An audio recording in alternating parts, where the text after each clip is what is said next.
আপু তুমি এখানে? জানো আমি আজকে কি করছি? কি করছো তুমি? আম্মু ওনাকে ঘুষি মেরে দিয়েছে। কি কি বললা তুমি? তুমি এত দুষ্ট হয়েছো কবে? বড়দের গায়ে হাত তুলতে নাই, জানো না তুমি? তোমার কাছ থেকে এমনটা আশা করি নাই, বুঝেছো? যাও আগে আম্মুর কাছে গিয়ে মাপ চাও। আরে চুপ করো এবার। পাগল নাকি তুমি? আমার কথা শেষ করো, আগে তো ভগবান শুরু করছো। আগে তো শুনবে কি হয়েছে। আমি কেন মারবো? আমার শুনে পাগল সকল একটা। তুমি তো বলতেছো আম্মুরে ঘুষি মারছো, আবার বলতেছো মারবো কেন আম্মুরে? ঠিকভাবে না বললে আমি বুঝবো কেমন করে? হয়েছে চুপ করো তুমি। আমাকে বলতে দাও। ঠিক আছে বলো।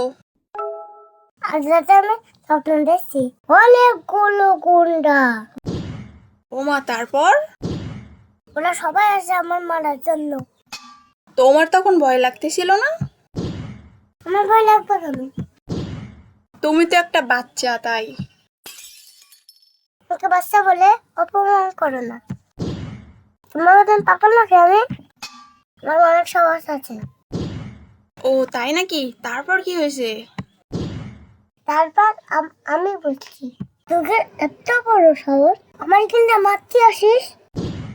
আমি এক বাবার ছেলে, আমি তোকে ঘুষি মার উড়িয়ে দেবো। পরে মারতে পারছিলে? আমি তো জানতাম না, আমি সন্তান দেখছি। এবার যে আমাকে মারতে আসে আমি গায়ে জড়টা ঘুষি উড়িয়ে দিচ্ছি। কিন্তু বুঝে যাবে আমার নাকি লাগবে, তা তো আমি বুঝতে পারিনি। ও আচ্ছা, এই ব্যাপার। তো তোমার আম্মু কিছু বলে নাই? যাই করছে মারছি, আমার তো বয়স চলে এসছে। আর আমারও ঘুম ভেঙে তখন আমি বুঝতে পারছি এত সব ধরনের স্বপ্ন দেখছিলাম। বুঝলাম। তুমি তখন বুঝবা পাগল ছাগল একটা।